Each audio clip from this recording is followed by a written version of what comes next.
Hello my dear students आज +2 optional Odia बा इच्छाधीन ओडिया रो selected question आम आलोचना करवा।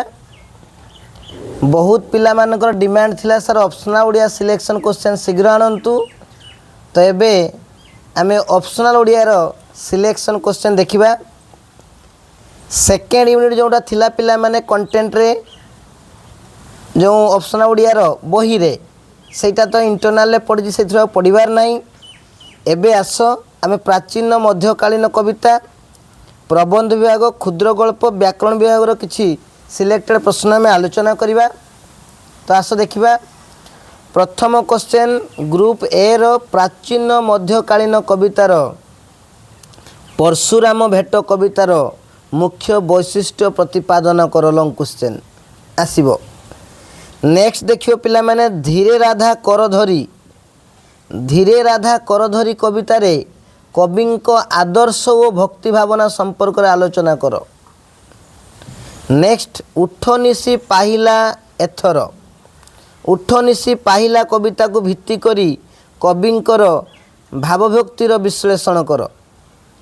4 नंबर देइछु आमे छलोक्तिरे गोपी मानकर अभिमान को कवि गौरचरण किपरि वर्णना करिसेंती ताकू मध्य बा ताकू किए बोलुथाए गो आधार रे लेखिया पई कहा जाउची।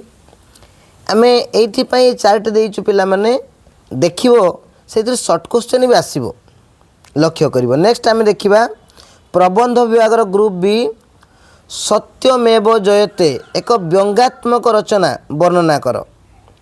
सेकेंड समाजर विकास और मनीषर उन्नति पाई प्रकृति को पुणी माँ परी उपासना करा जिबा आवश्यक।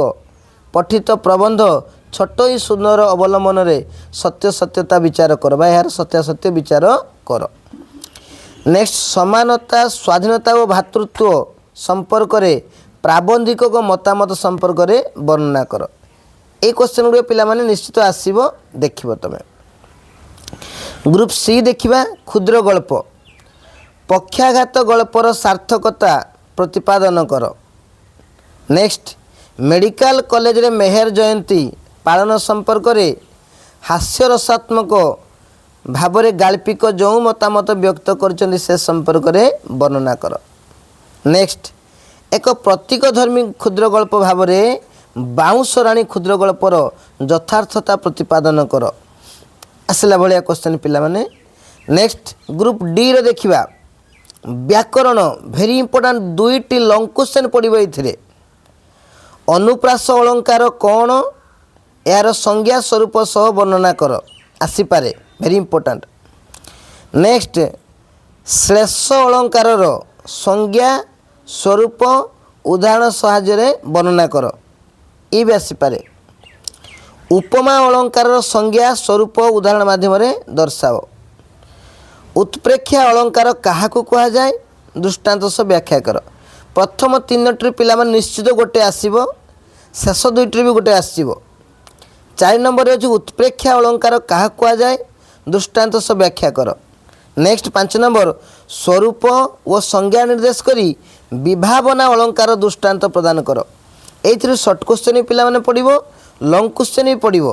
तेणु अलंकार जेहेतु निश्चित आसो आम जाचु तेणु अलंकार केमती तुम स्टार्ट कर देखा आस पिला माने लक्ष्य कर टी आम देचु अलंकार कौन अलंकार डेफिनेशन टी आगे लिख जो अलंकार पढ़ी था से अलंकार डेफिनेशन टी लिख। अलंकार काव्यर सौंदर्य को वृद्धि करिथाए। कवि लेखक गाल्पिक साहित्यिक सर्वदा चेष्टा करिथाए काव्य साहित्यर सौंदर्य को वृद्धि करी पाठक मान हृदय को केमती आकृष्ट करिवो। पाठक माने किभली सहजरे लेखागुड़ी को बुझी पारिबे लेखागुड़ी को श्रुतिमधुर हो पारिबो लेखागुड़ी को सहज बोधगम्य हो पारिबो। सेथिपाई काव्यस्रष्टा सर्वदा निजर सृष्टि वैचित्र्य को अधिक सरस सुंदर मधुमय करी गढ़ी तोलिया पाई अलंकार व्यवहार करिथाए। वास्तव में मनीष जेभली शरीर को सौंदर्य करिया पाई गहना गांठी परिधान करे जेमती कर्णरे कुंडल गलारे हार नाकरे कानरे अलंकार सब धारण करे गहना सब धारण करे कौन पाई निजर सौंदर्य को वृद्धि करने पाई ठीक से भली गोटे शब्द गोटे वाक्य मध्य सुंदर देखा जाए जदि से किछि अलंकार थाए तेणु सर्वदा लेखक गाल्पिक कवि चेष्टा करता लेखा को अधिक सरस सुंदर करने काव्य अलंकार बा अलंकार को व्यवहार करने तेणु विशेषकर पिला माने ये सर्ट क्वेश्चन भी आसो तेणु तुम सहजरे बुझापी मु गोटे लक्ष्य कर लिखी पिला माने अलंकार क्या कह जाए अलंकार को दि भाव प्रथम विभक्त कराई शब्द अलंकार आउ अर्थ अलंकार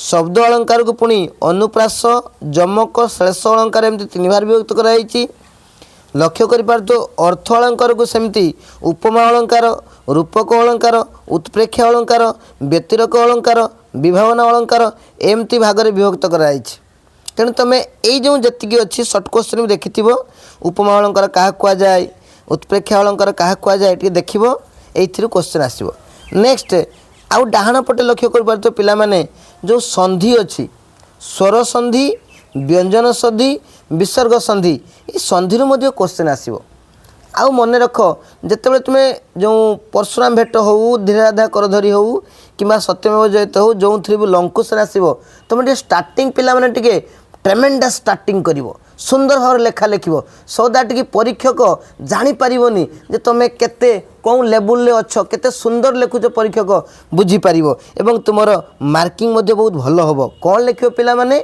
टिके आरंभ करदेव जे स्वकीय अनन्य प्रतिभा बल जो केते जन साहित्य स्रष्टा यशस्वी स्रष्टा समग्र ओडिया भाषा साहित्य को एक नूतन दिग्दर्शन प्रदान कर जाइछंती तन्मध्यरे कवि बा लेखक ये होउछंती अन्यतम पठित यही प्रबंध रे कि यही कवितार यही विषय व्याख्या कराई क्वेश्चन देखि तुम लिखिपार पिला माने तेणु आशा करुच्ची मोर ये जो मूल्यवान टिप्स तुम मान ऑप्शन ओडिया रे साहाय्य करिवो थैंक यू पिला माने।